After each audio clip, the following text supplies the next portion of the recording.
1. 완벽했던 가면. 서울 강남구 대치동의 고급 주택가. 3층 단독주택 앞에 벤츠 E클래스가 조용히 서 있다. 이 집의 주인은 건설업계의 거물 박 회장이었다.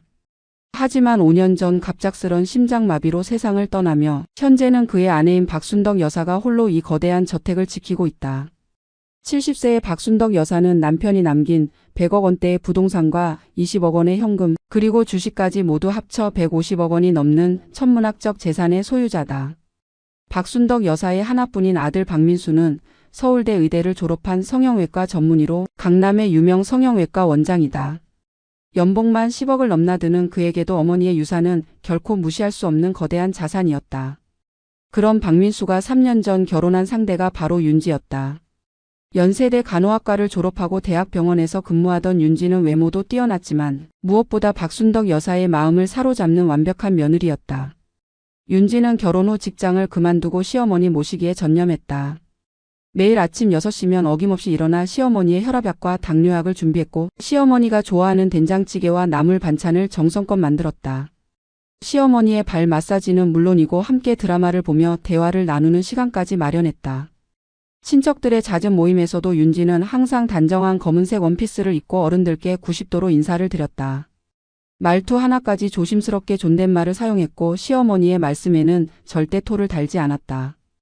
특히 박순덕 여사가 감탄했던 것은 윤지의 절약 정신이었다. 남편이 성형외과 원장임에도 불구하고 윤지는 백화점보다는 동네 마트를 애용했고 명품백 대신 실용적인 가방을 들고 다녔다. 시어머니가 용돈을 주려고 하면 정중히 사양하며 오히려 시어머니의 건강식품비나 옷값을 자신이 내겠다고 했다. 이런 모습에 박순덕 여사는 속으로 얼마나 기뻐했던지 주변 지인들에게 자랑할 때마다 입이 귀에 걸렸다. 윤지의 섬세함은 정말 놀라웠다. 박순덕 여사가 무릎이 아프다고 하면 즉시 파스를 사다 붙여주었고 목이 따끔하다고 하면 꿀차를 끓여서 가져다 주었다.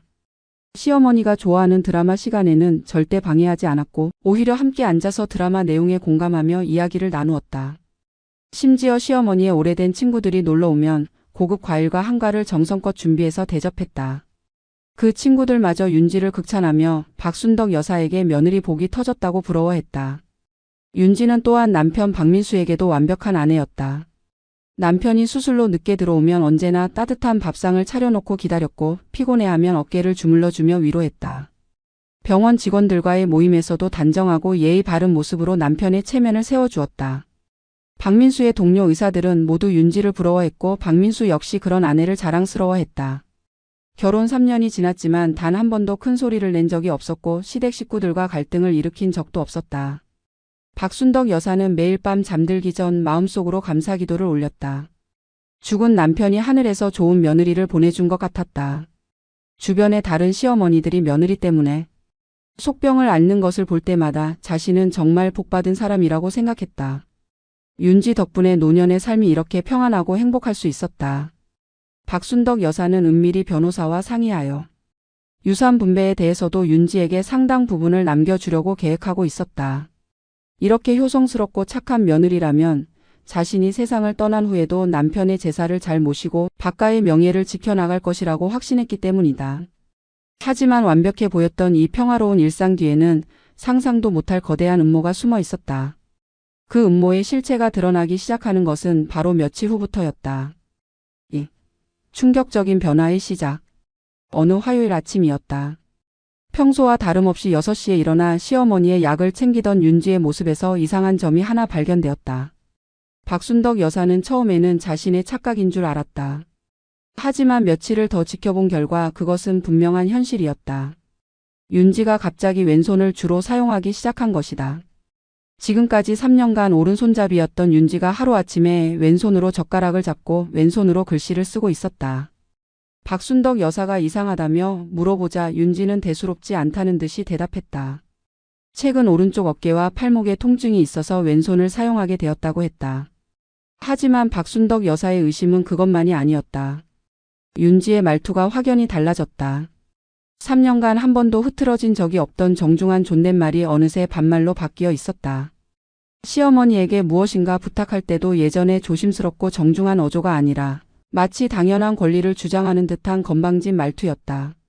더욱 충격적인 것은 윤지의 패션 감각이 180도 달라진 점이었다. 평소 검은색, 회색, 네이비 등 수수하고 단정한 색깔의 옷만 입던 윤지가 갑자기 새빨간 립스틱을 바르고 화려한 원색의 옷을 입고 다니기 시작했다. 그것도 모자라 명품 브랜드 로고가 크게 박힌 가방과 액세서리들로 온몸을 치장했다. 하루는 300만원짜리 샤넬 가방을, 다음 날은 200만원짜리 구찌 벨트를 차고 나타났다. 박순덕 여사가 언제 그런 비싼 물건들을 샀냐고 묻자 윤지는 시큰둥한 표정으로 남편이 사준 것이라고 대답했다. 하지만 정작 박민수에게 물어보니 그런 물건들을 사준 적이 없다고 했다. 오히려 박민수도 아내의 갑작스러운 변화에 당황해했다. 윤지가 신용카드 사용 내역도 말하지 않고 가계부 작성도 그만두었다는 것이다. 예전에는 1만원짜리 화장품을 사는 것도 남편에게 미리 양해를 구했던 윤지였는데 이제는 수백만원짜리 명품을 아무렇지도 않게 사들이고 있었다. 윤지의 변화는 여기서 그치지 않았다. 평소 매운 음식을 전혀 먹지 못해서 김치찌개에서 고춧가루를 빼달라고 했던 윤지가 어느 날부터 불닭볶음면과 매운 떡볶이를 즐겨 먹기 시작했다. 시어머니가 좋아한다며 함께 보던 주말 드라마도 이제는 재미없다며 채널을 돌렸다.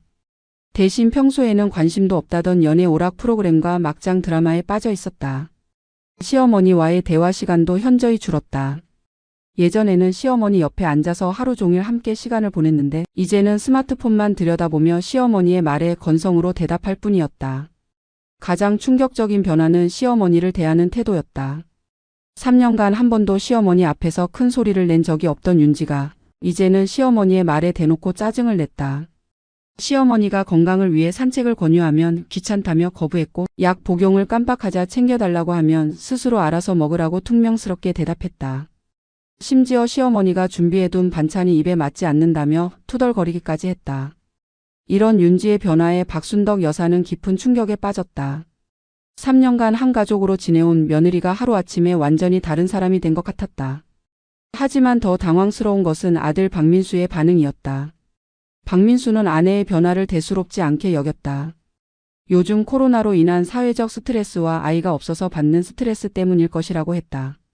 오히려 어머니가 며느리를 너무 예전 모습에만 가둬두려고 한다며 윤지도 자신만의 개성을 표현할 권리가 있다고 두둔했다. 박순덕 여사는 아들의 말을 듣고도 마음이 편치 않았다. 단순한 개성의 표현치고는 너무 극단적인 변화였다. 마치 완전히 다른 사람이 윤지의 몸속에 들어온 것만 같았다. 그날 밤 박순덕 여사는 잠을 이루지 못했다. 뭔가 이상하다는 직감이 계속해서 그녀를 괴롭혔다. 하지만 그때까지만 해도 박순덕 여사는 이것이 거대한 음모의 시작일 뿐이라는 사실을 전혀 몰랐다. 3. 숨겨진 단서들. 박순덕 여사의 불안감은 날이 갈수록 커져만 갔다. 윤지의 이상한 변화들이 하나씩 더 발견되기 시작했기 때문이다. 가장 결정적인 단서는 윤지가 평생 즐겨하던 취미활동을 완전히 그만둔 것이었다.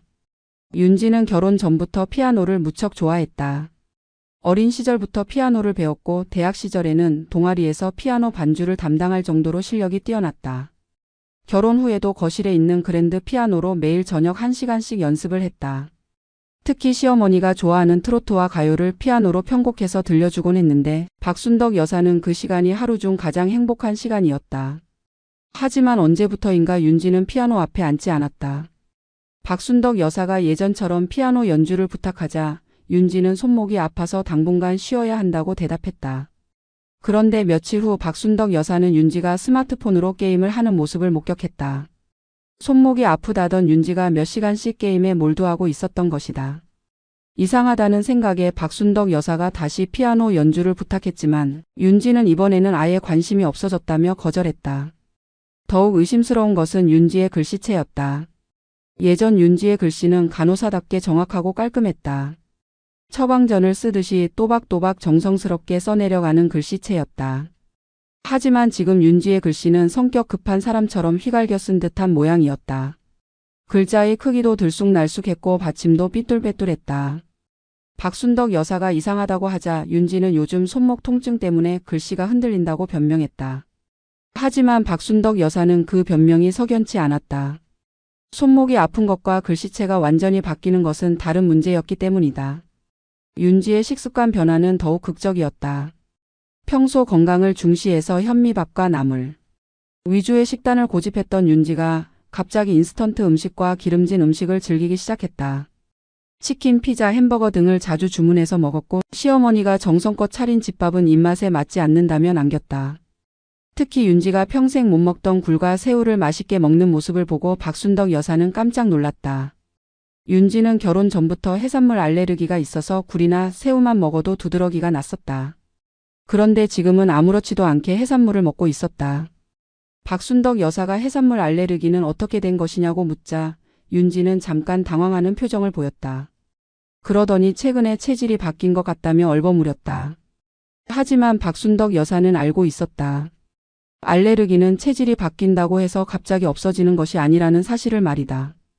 더욱이 윤지의 해산물 알레르기는 어린 시절부터 지속된 심각한 수준이었는데 하루아침에 사라질 리가 없었다. 윤지의 수면 패턴도 완전히 달라졌다. 예전에는 밤 10시면 잠자리에 들어서 새벽 6시에 일어나는 규칙적인 생활을 했다. 하지만 지금은 새벽 2, 3시까지 깨어 있다가 오전 10시가 넘어서야 일어났다. 박순덕 여사가 일찍 자라고 권유해도 아랑곳하지 않았다. 오히려 나이 드신 분들이 일찍 자고 일찍 일어나는 것은 당연하지만 젊은 사람들은 자유롭게 생활할 권리가 있다며 반박했다. 가장 이상했던 것은 윤지의 향수였다. 평소 윤지는 향이 강한 화장품을 싫어해서 무향 로션이나 연한 꽃향기 정도만 사용했다. 특히 시어머니가 냄새에 예민하다는 것을 알고 있었기 때문에 더욱 조심했다. 하지만 요즘 윤지는 진한 향수 냄새를 풍기며 다녔다. 그것도 예전에 사용하던 은은한 꽃향기가 아니라 자극적이고 강렬한 머스크 계열의 향수였다. 박순덕 여사가 향수가 너무 진하지 않냐고 하자 윤지는 나이가 들면 후각이 둔해지니까 젊은 사람 기준으로는 이 정도가 적당하다며 도리어 핀잔을 주었다. 이 모든 변화들을 종합해 볼 때 박순덕 여사는 한 가지 끔찍한 가능성을 떠올리기 시작했다. 혹시 지금 집에 있는 이 여자가 정말로 윤지가 맞는 것일까? 아니면 윤지와 너무나도 닮은 다른 누군가가 윤지인 척하고 있는 것은 아닐까? 하지만 그런 일이 현실적으로 가능할까? 박순덕 여사는 자신의 상상이 너무 비현실적이라고 생각하며 애써 떨쳐내려고 했다. 하지만 의심의 씨앗은 이미 그녀의 마음속 깊이 뿌리를 내리고 있었다. 4. 앨범 속 충격적 발견. 박순덕 여사의 의심이 확신으로 바뀌게 된 것은 어느 일요일 오후였다. 윤지가 친구들과 쇼핑을 나간 사이 박순덕 여사는 며느리 방을 정리해 주려고 들어갔다. 평소에도 종종 윤지의 방을 청소해 주곤 했는데 윤지는 오히려 고마워하며 차라리 자신이 시어머니 방을 정리해 드리겠다고 했었다. 하지만 오늘만큼은 박순덕 여사에게 특별한 목적이 있었다. 윤지가 정말로 이상해진 것인지 아니면 다른 누군가인지 확인하고 싶었던 것이다. 방 안을 둘러보던 박순덕 여사는 화장대 서랍에서 이상한 것을 발견했다. 평소 윤지가 사용하던 화장품들이 모두 사라지고 전혀 다른 브랜드의 화장품들이 가득 들어 있었다. 윤지는 피부가 예민해서 특정 브랜드의 저자극 화장품만 사용했었다. 하지만 지금 서랍에는 진한 메이크업용 화장품들과 강한 향의 향수들이 즐비했다. 더욱 이상한 것은 윤지가 평생 사용한 적이 없는 빨간 립스틱과 짙은 아이섀도우가 있었다는 점이었다. 옷장을 열어본 박순덕 여사는 더욱 큰 충격을 받았다. 윤지의 옷들이 대부분 사라지고 완전히 다른 스타일의 옷들로 가득했다. 평소 윤지가 입던 단정하고 수수한 옷들 대신 화려하고 노출이 심한 옷들이 걸려 있었다. 미니스커트, 크롭탑, 레깅스 등 윤지가 절대 입지 않을 스타일의 옷들이었다. 심지어 가격표가 그대로 붙어있는 새 옷들도 여러 벌 있었는데 모두 수백만 원을 호가하는 명품들이었다. 그때 박순덕 여사의 시선이 옷장 맨 위쪽 선반에 꽂혀있는 앨범 한 권에 멈췄다. 그 앨범은 윤지가 결혼할 때 가져온 것으로 어린 시절부터의 사진들이 담겨 있었다. 박순덕 여사는 궁금한 마음에 그 앨범을 꺼내서 펼쳐보기 시작했다. 처음 몇 장은 익숙한 윤지의 어린 시절 사진들이었다. 유치원생 윤지, 초등학생 윤지, 중학생 윤지의 모습이 그대로 담겨 있었다. 하지만 앨범 중간 부분에서 박순덕 여사는 믿을 수 없는 광경을 목격했다. 윤지와 똑같이 생긴 또 다른 여자가 사진에 함께 찍혀 있었던 것이다. 두 사람은 마치 거울에 비친 모습처럼 완벽하게 닮았다.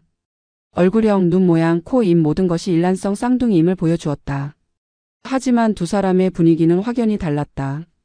윤지는 항상 수줍고 조용한 표정이었지만 다른 한 명은 당당하고 적극적인 표정을 하고 있었다. 박순덕 여사는 손이 떨렸다. 윤지에게 쌍둥이 언니가 있다는 이야기를 들은 적이 없었다. 결혼할 때도 윤지의 가족은 부모님뿐이라고 했었다. 그런데 이 사진은 무엇을 의미하는 것일까? 박순덕 여사는 사진을 자세히 들여다보았다. 두 소녀가 함께 생일 케이크 앞에서 웃고 있는 사진이었는데 케이크 위에 초가 15개였으니 15세 생일 사진인 것 같았다. 박순덕 여사는 떨리는 손으로 사진을 뒤집어 보았다. 사진 뒷면에 흐릿한 볼펜 글씨로 무언가 적혀 있었다. 윤지 유나 15번째 생일 -1995년 7월 15일. 유나. 박순덕 여사는 그 이름을 소리내어 읽어보았다. 윤지와 유나. 분명히 쌍둥이 자매의 이름이었다. 하지만 윤지는 왜 이런 중요한 사실을 숨겼을까? 결혼 3년 동안 단 한 번도 쌍둥이 언니 이야기를 꺼낸 적이 없었다. 오히려 외동딸이라고 말했었다. 박순덕 여사는 더 많은 단서를 찾기 위해 앨범을 계속 넘겨보았다. 고등학교 시절 사진들에서도 두 자매가 함께 찍힌 모습이 여러 장 나왔다. 하지만 대학교 입학 사진부터는 윤지 혼자만 나왔다. 간호학과 입학식 사진, 병원 실습복을 입은 사진, 졸업식 사진 모두 윤지 혼자였다. 유나는 어디로 간 것일까? 박순덕 여사는 앨범의 마지막 장까지 넘겨보았지만 대학교 이후의 유나 사진은 단 한 장도 없었다. 더욱 기묘한 것은 일부 사진들이 칼로 오려져 있었다는 점이었다. 원래는 두 명이 함께 찍힌 사진인데 한 명은 깔끔하게 잘려나가 있었다. 남아있는 부분을 보면 윤지인지 유나인지 구별하기 어려웠다. 누군가 의도적으로 한 사람의 존재를 지우려고 한 것 같았다. 박순덕 여사는 소름이 돋았다. 과연 무슨 일이 있었던 것일까? 그때 현관문이 열리는 소리가 들렸다. 윤지가 쇼핑해서 돌아온 것이었다. 박순덕 여사는 급하게 앨범을 원래 자리에 놓고 방에서 나왔다. 윤지는 명품 쇼핑백을 여러 개 들고 들어왔다. 샤넬, 구찌, 루이비통 등 하나같이 수백만 원씩 하는 브랜드들이었다. 박순덕 여사가 얼마나 샀냐고 묻자 윤지는 별것 아니라는 듯이 대답했다. 오늘 하루 쇼핑으로 1,000만 원 가까이 썼다고 했다.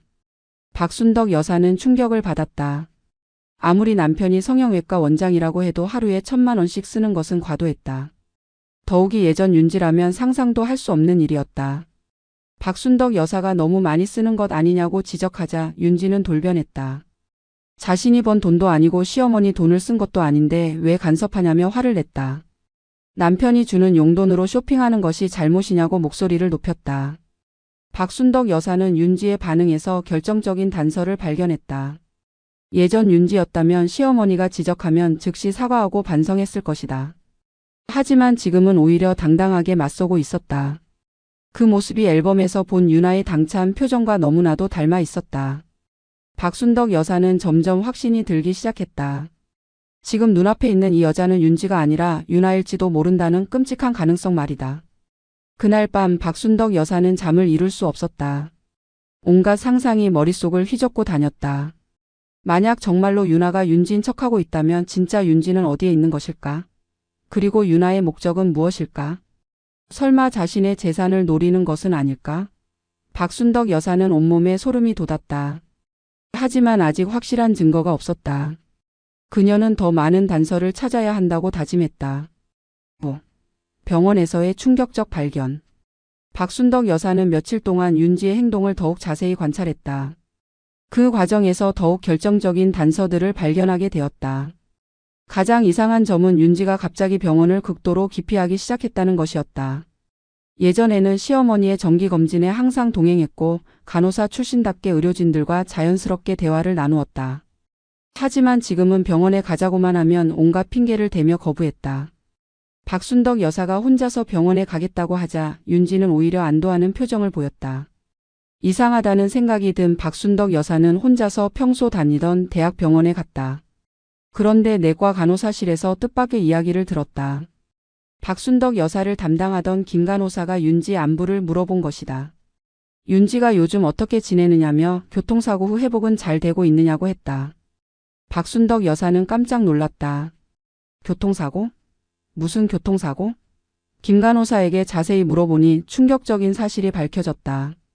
한 달 전 윤지가 심각한 교통사고를 당해서 이 병원 중환자실에 입원해 있다는 것이었다. 의식불명 상태가 계속되고 있어서 아직 회복이 어려운 상황이라고 했다. 김 간호사는 박순덕 여사가 몰랐다는 사실에 오히려 놀랐다. 박순덕 여사는 온 몸이 얼어붙었다. 윤지가 교통사고로 중환자실에 누워있다면 그럼 지금 집에 있는 그 여자는 대체 누구인가? 박순덕 여사는 떨리는 목소리로 중환자실 위치를 물어보고 급하게 그곳으로 향했다. 중환자실은 일반인의 출입이 엄격히 제한되는 곳이었지만 김 간호사가 특별히 잠깐만 들어가 볼 수 있도록 도와주었다. 중환자실 문을 열고 들어간 박순덕 여사는 말 그대로 기절할 뻔했다. 침대에 누워있는 환자가 바로 자신이 알고 있던 윤지였다. 온갖 의료기기에 연결된 채로 의식을 잃고 누워있는 여자는 분명히 자신의 며느리 윤지였다. 얼굴에 상처 자국이 있었지만 그 온화하고 착한 인상은 변하지 않았다. 이것이 바로 3년 동안 자신을 정성껏 모셔준 진짜 며느리였다. 박순덕 여사는 담당 의사를 찾아가서 자세한 상황을 물어보았다. 의사의 설명에 따르면 윤지는 한 달 전 새벽에 발생한 교통사고로 심각한 뇌출혈을 입었다고 했다. 대형 트럭과 충돌하는 바람에 뇌에 큰 손상을 입어서 지금까지 의식을 회복하지 못하고 있다고 했다. 언제 깨어날지도 확실하지 않은 상황이라고 했다.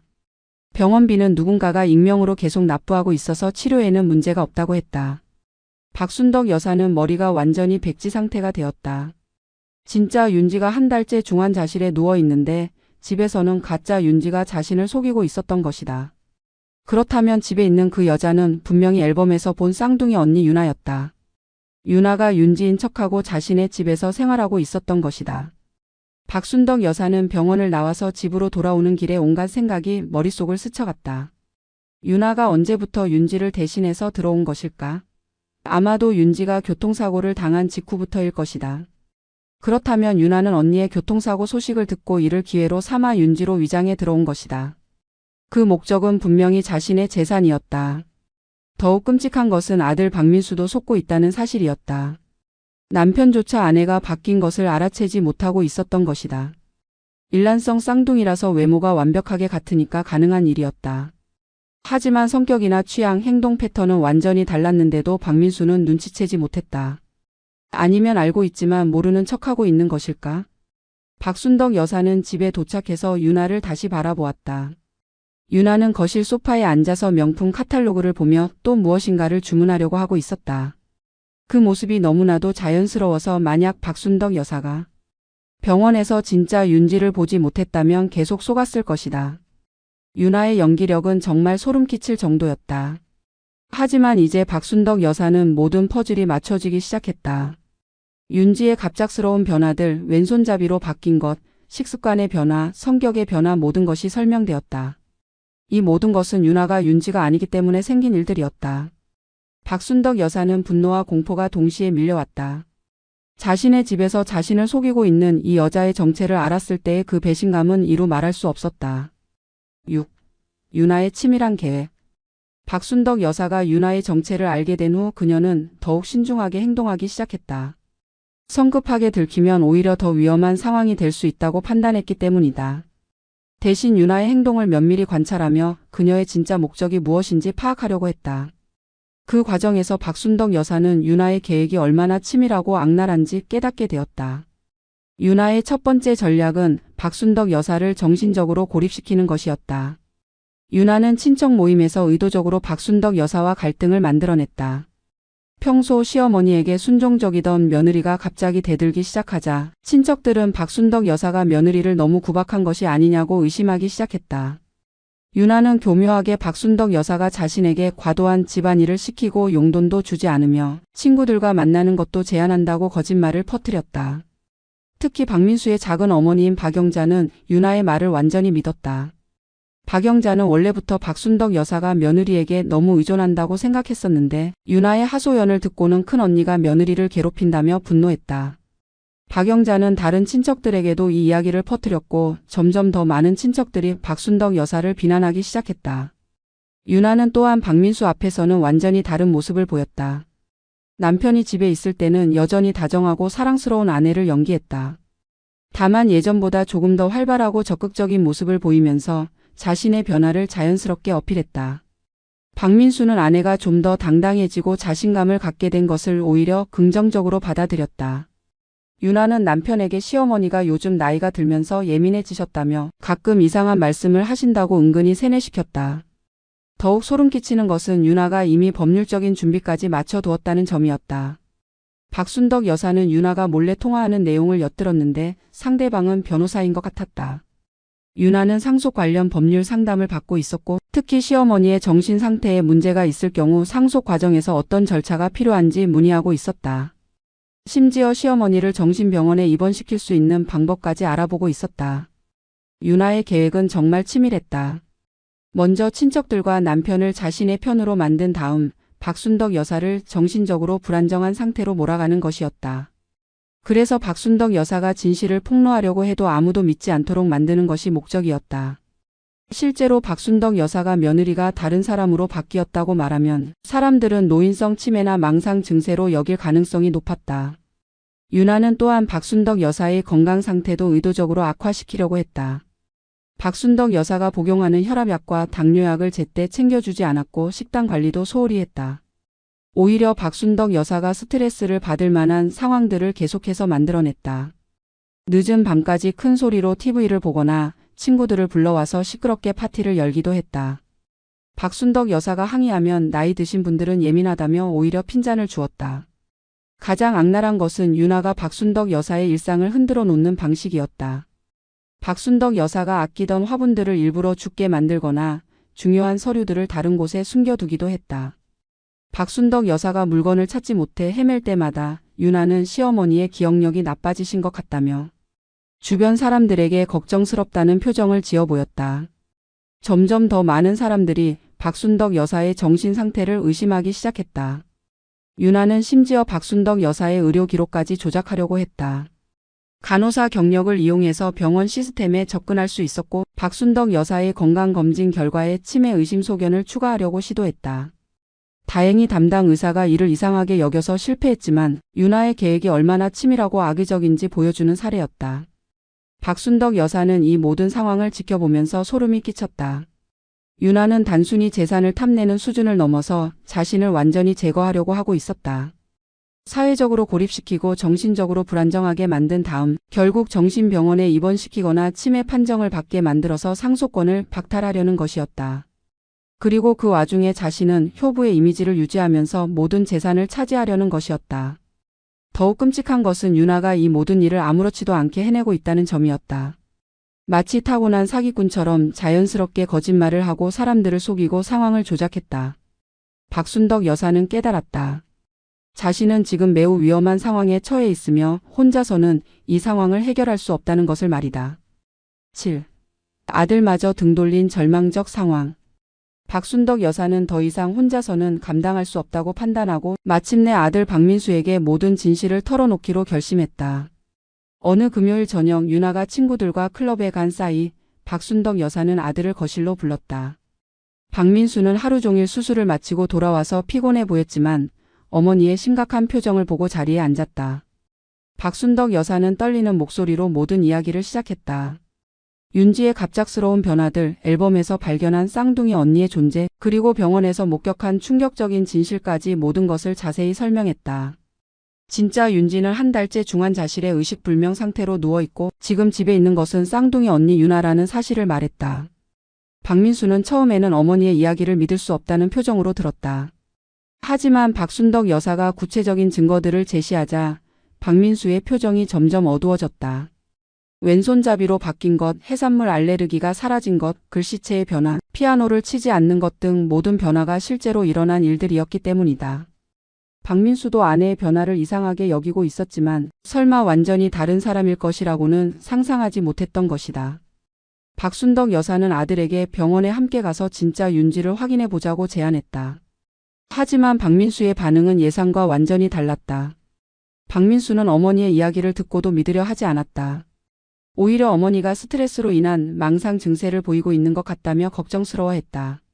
쌍둥이가 서로 바뀌어 살고 있다는 것은 드라마나 소설에서나 나올 법한 이야기라며 현실적으로 불가능하다고 했다. 박민수는 어머니에게 정신과 전문의 상담을 받아보실 것을 권유했다. 최근 어머니가 며느리의 작은 변화들을 과도하게 확대 해석하고 있으며 그것이 망상으로 발전한 것 같다고 했다. 윤지가 좀 더 당당해지고 자신감을 갖게 된 것을 긍정적으로 받아들여야 한다며 어머니가 너무 예전 모습에만 얽매여 있다고 지적했다. 심지어 어머니의 나이가 많아지면서 기억력도 나빠지고 사소한 일들을 과장해서 받아들이는 경향이 있다고 분석했다. 박순덕 여사는 아들의 반응에 절망했다. 그녀가 제시한 구체적인 증거들조차 박민수는 합리적으로 설명해버렸다. 왼손잡이로 바뀐 것은 어깨 통증 때문이고 식습관 변화는 나이가 들면서 입맛이 바뀐 것이며 성격 변화는 자연스러운 성숙 과정이라고 했다. 해산물 알레르기가 사라진 것도 임신 준비 과정에서 체질이 개선된 것일 수 있다고 했다. 더욱 충격적인 것은 박민수가 유나 편을 들기 시작했다는 점이었다. 박민수는 최근 아내가 어머니 때문에 스트레스를 많이 받고 있다고 했다. 어머니가 사소한 일에도 간섭하고 의심의 눈초리로 바라보고 심지어 몰래 방을 뒤지기까지 한다며 아내가 상처받고 있다고 했다. 어머니가 며느리를 이상한 사람으로 몰아가려고 한다면서 그런 식으로 하면 며느리가 이 집을 떠날 수도 있다고 경고했다. 박민수의 이런 반응을 보며 박순덕 여사는 깨달았다. 유나가 이미 아들까지 완전히 자신의 편으로 만들어버렸다는 것을 말이다. 유나는 박민수에게 시어머니가 자신을 의심하고 있으며 나이가 들어서 이상해지신 것 같다고 미리 세뇌시켜 놓았던 것이다. 그래서 박순덕 여사가 진실을 말해도 아들은 어머니의 망상으로 치부해버리는 것이었다. 박순덕 여사가 병원에서 직접 본 윤지 이야기를 하자 박민수는 더욱 화를 냈다. 어머니가 병원에서 다른 환자를 보고 착각한 것이라며 그런 식으로 말하면 윤지가 얼마나 상처받겠냐고 했다.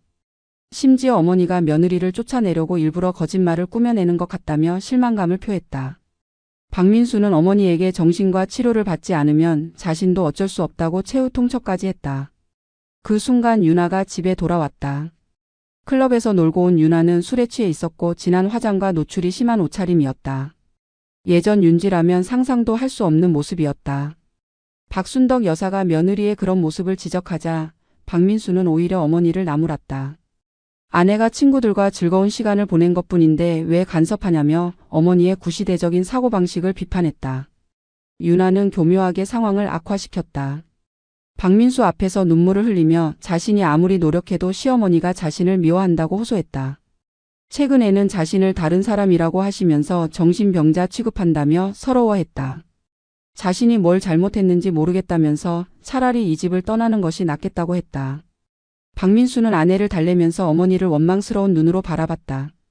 상황은 더욱 악화되었다. 며칠 후 친척들이 모이는 자리에서 유나는 또 다른 연기를 펼쳤다. 박순덕 여사가 자신을 이상한 사람이라며 의심하고 있다고 하소연했다.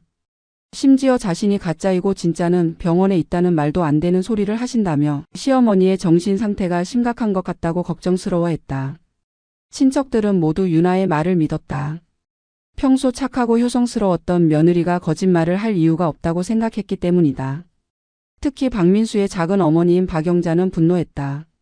박영자는 박순덕 여사에게 며느리를 그렇게 괴롭히면 어떻게 하냐며 호통을 쳤다.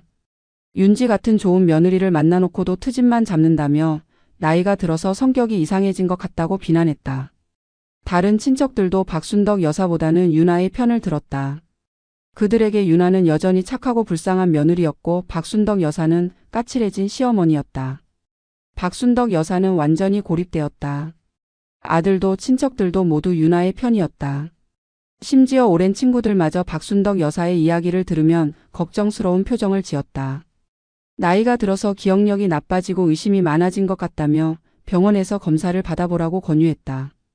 박순덕 여사는 이제 완전히 절망적인 상황에 빠졌다. 진실을 말할수록 더욱 이상한 사람이 되었고 침묵하면 유나의 계략이 계속 진행되었다. 박순덕 여사는 깨달았다. 유나는 정말 완벽한 범죄를 계획했다는 것을 말이다. 하지만 박순덕 여사는 포기하지 않았다. 그녀는 마지막 희망을 걸고 혼자서라도 결정적인 증거를 찾아내기로 결심했다. 8. 결정적 증거 수집 작전. 완전히 고립된 상황에서도 박순덕 여사는 포기하지 않았다. 오히려 더욱 치밀하고 신중하게 증거 수집에 나섰다. 그녀는 유나의 모든 행동을 관찰하고 틈을 포착하기 위해 24시간 긴장 상태를 유지했다. 먼저 박순덕 여사가 주목한 것은 유나가 평소 착용하지 않는 결혼반지였다. 윤지는 결혼할 때부터 결혼반지를 무척 소중히 여겼다. 샤워할 때나 잠잘 때도 절대 빼지 않을 정도로 애착이 강했다. 심지어 반지 때문에 손가락에 자국이 날 정도였는데도 빼려고 하지 않았다. 하지만 유나는 결혼 반지를 자주 빼두었다. 특히 외출할 때나 친구들과 만날 때는 아예 끼지 않고 나갔다. 박순덕 여사가 이상하다고 지적하자 윤아는 요즘 손가락이 부어서 반지가 끼워지지 않는다고 변명했다. 박순덕 여사는 윤아가 빼둔 결혼 반지를 자세히 살펴보았다. 그런데 놀라운 사실을 발견했다. 반지 안쪽에 새겨진 이니셜이 윤지가 아니라 다른 글자였던 것이다. 윤지의 결혼 반지에는 YJ&MS라고 새겨져 있어야 했는데 윤아가 착용한 반지에는 전혀 다른 이니셜이 새겨져 있었다. 이것은 윤아가 자신의 반지를 착용하고 있다는 명백한 증거였다. 두 번째 단서는 의료 기록이었다. 박순덕 여사는 간호사 출신인 윤지가 평소 자신의 건강 기록을 꼼꼼히 관리했다는 사실을 기억했다. 윤지는 집에 개인 의료 기록 파일을 만들어 두고 모든 검진 결과와 처방전을 정리해서 보관했다.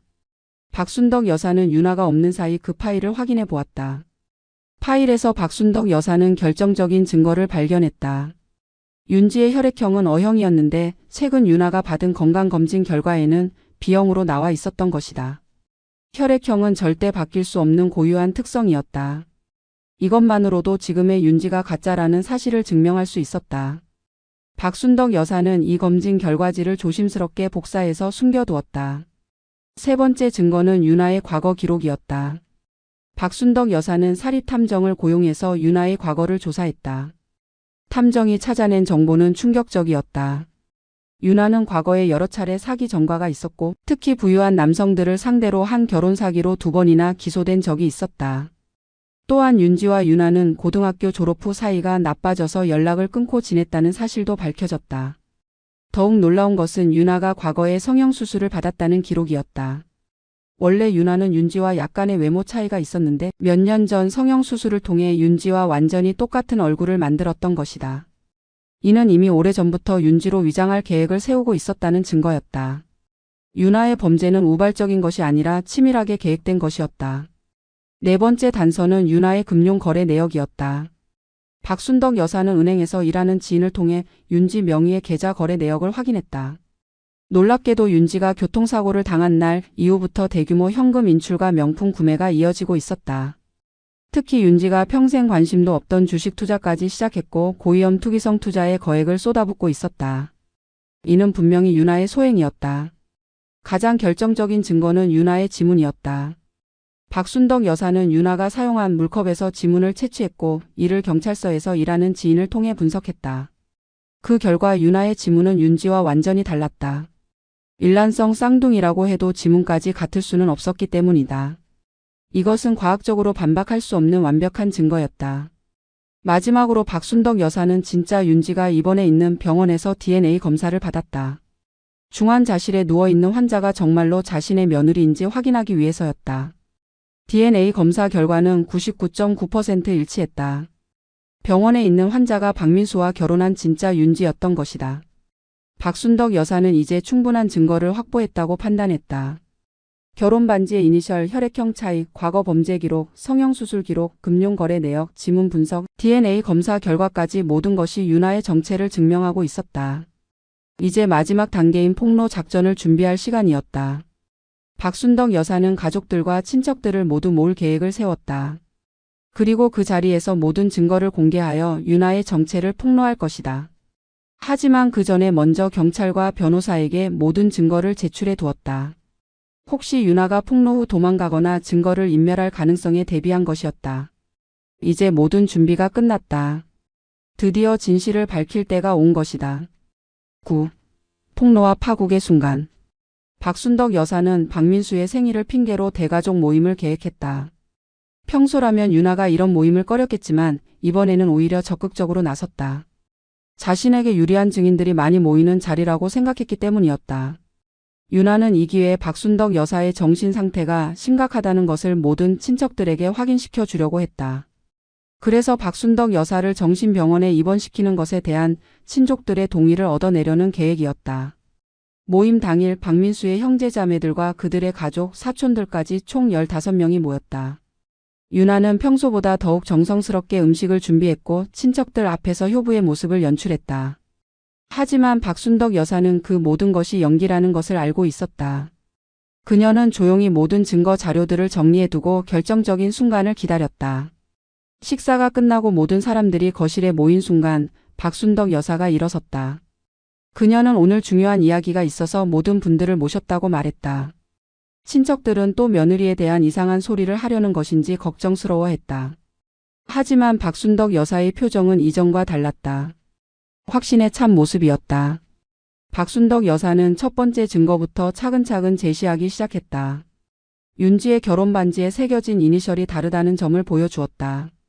친척들은 처음에는 시큰둥했지만 실제로 반지를 확인해보니 정말로 다른 이니셜이 새겨져 있었다. 윤아는 당황하며 반지를 수리하는 과정에서 실수가 있었다고 변명했지만 박순덕 여사는 그 다음 증거를 제시했다. 두 번째는 혈액형이었다. 박순덕 여사는 윤지의 과거 의료 기록과 최근 검진 결과를 비교해서 보여주었다. 과거에는 분명히 O형이었는데 최근에는 B형으로 나와 있었던 것이다. 이는 절대 설명할 수 없는 모순이었다.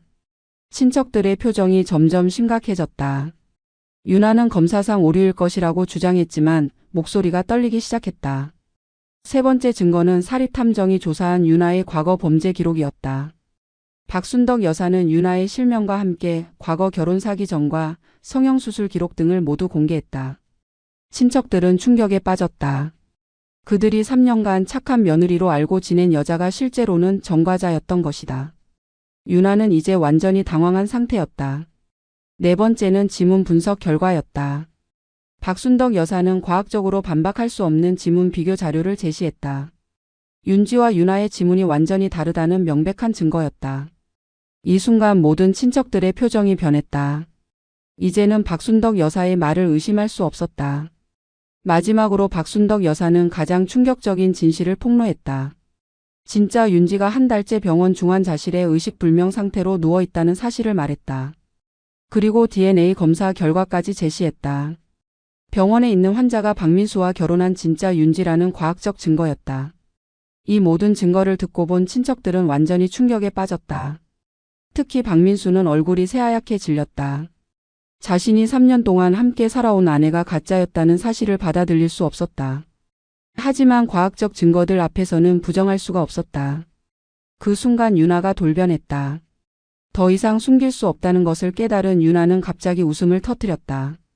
그리고 지금까지의 착한 며느리 연기를 완전히 벗어던지고 본색을 드러냈다.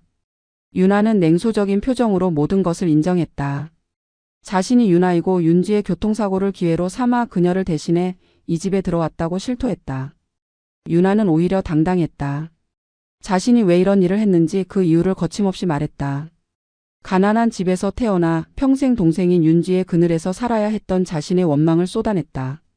윤지는 공부도 잘하고 성격도 좋아서 모든 사람들의 사랑을 받았지만 자신은 항상 문제아 취급받았다고 했다. 그런 윤지가 좋은 남편을 만나 부유한 집안의 며느리가 되어 행복하게 사는 것이 너무 불공평하다고 생각했다는 것이다. 윤아는 계속해서 자신의 진심을 토해냈다. 이 집의 재산 박민수라는 성공한 남편 그리고 사회적 지위까지 모든 것이 자신에게도 주어져야 마땅하다고 주장했다. 자신이 윤지보다 더 똑똑하고 능력이 있는데도 불구하고 단지 태어난 순서와 성격 차이 때문에 차별받은 것이 억울하다고 했다. 그래서 이번 기회에 윤지의 자리를 차지하기로 결심했다는 것이다. 가장 충격적인 것은 윤아가 앞으로의 계획까지 거침없이 밝힌 점이었다. 박순덕 여사를 정신병원에 입원시키고 박민수와는 이혼한 후 위자료와 재산 분할을 받아낼 계획이었다고 했다. 그리고 그 돈으로 새로운 인생을 시작하려고 했다는 것이다. 진짜 윤지는 어차피 깨어나지 못할 가능성이 높으니까 아무도 진실을 모를 것이라고 생각했다고 했다. 친척들은 윤아의 차가운 계산과 악랄함에 경악했다. 3년간 이 집에서 착한 며느리 연기를 해온 것도 박순덕 여사를 정신적으로 몰아세운 것도 모두 치밀한 계획이었던 것이다. 박민수는 분노와 배신감 그리고 자괴감에 휩싸여 말을 잇지 못했다. 자신이 그토록 사랑했던 아내가 가짜였다는 사실을 받아들이기 어려워했다. 하지만 윤아의 고백은 여기서 끝나지 않았다. 그녀는 마지막으로 가장 충격적인 진실을 폭로했다. 10. 진실과 응보의 끝. 윤아의 마지막 고백은 모든 사람들을 경악해 했다. 그녀는 윤지의 교통사고가 우연이 아니었다고 실토했다. 자신이 고의로 윤지를 교통사고가 날 수 있는 상황으로 유도했다는 것이었다. 윤지에게 급한 일이 있다며 새벽 시간에 외출하도록 속이고 교통량이 많은 위험한 도로로 가게 만들었다고 했다. 물론 직접적으로 사고를 일으킨 것은 아니지만 사고가 날 가능성이 높은 상황을 의도적으로 만들었다는 것이다. 더욱 소름 끼치는 것은 윤아가 윤지의 사고 소식을 듣고도 즉시 병원에 가지 않았다는 점이었다. 대신 집에 가서 윤지의 물건들을 정리하고 자신의 물건들로 바꿔치기 했다. 그리고 윤지의 신분증과 각종 서류들을 자신이 가져간 후에야 병원에 나타났다. 모든 것이 치밀하게 계획된 범죄였던 것이다. 친척들은 윤아의 고백을 들으며 소름이 돋았다. 이 여자는 단순한 사기꾼이 아니라 언니를 해치려고 한 악마 같은 존재였다. 특히 박민수는 자신이 사랑했던 여자가 실제로는 아내를 죽음의 위기로 몰아넣은 가해자였다는 사실에 충격을 받았다. 분노와 절망감 그리고 깊은 자책감이 그를 엄습했다. 박순덕 여사는 이미 모든 준비를 마쳐두었다. 윤아의 고백이 시작되기 전부터 몰래 녹음을 하고 있었고 경찰도 이미 집 밖에서 대기하고 있었다. 박순덕 여사가 신호를 보내자 경찰들이 집 안으로 들어왔다. 윤아는 사기, 문서 위조, 재산 횡령, 그리고 살인 미수 혐의로 현행범 체포되었다. 윤아는 수갑을 차고도 끝까지 당당했다. 자신이 한 일을 후회하지 않는다며 오히려 더 일찍 실행하지 못한 것이 아쉽다고 했다. 그녀에게는 양심의 가책이나 죄책감 따위는 존재하지 않았다. 오직 자신의 욕망과 이익만이 중요했을 뿐이었다. 경찰에 끌려가면서도 윤아는 박순덕 여사를 노려보며 언젠가 반드시 복수하겠다고 중얼거렸다. 사건이 정리된 후 박민수는 즉시 병원으로 달려갔다. 중환자실에서 진짜 아내 윤지와 재회하는 순간 그는 눈물을 터뜨렸다.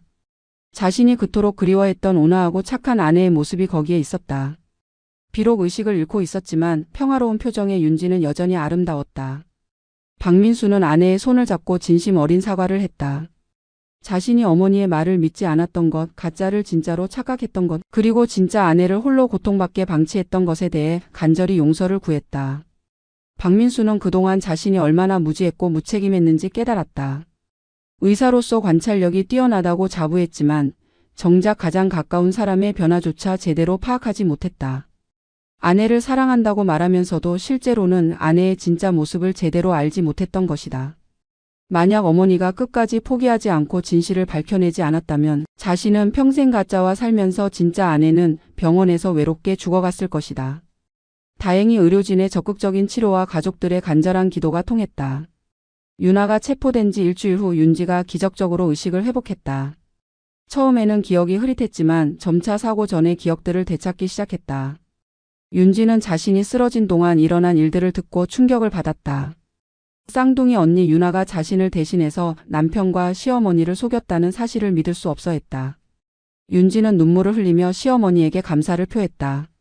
만약 박순덕 여사가 포기했다면 자신은 영원히 잃어버려진 존재가 되었을 것이라며 시어머니의 끝없는 사랑과 의지에 감격해했다.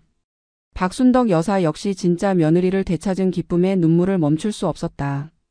3년간 쌓아온 정이 가짜였다는 절망감에서 벗어나 다시 진짜 가족의 온기를 느낄 수 있게 된 것이다. 윤지의 회복 과정은 순탄하지 않았다. 뇌출혈 후유증으로 인해 기억력과 운동 능력에 일부 장애가 남았다. 하지만 가족들의 헌신적인 돌봄과 재활치료를 통해 조금씩 회복되어 갔다. 특히 박순덕 여사는 며느리의 회복을 위해 최선을 다했다.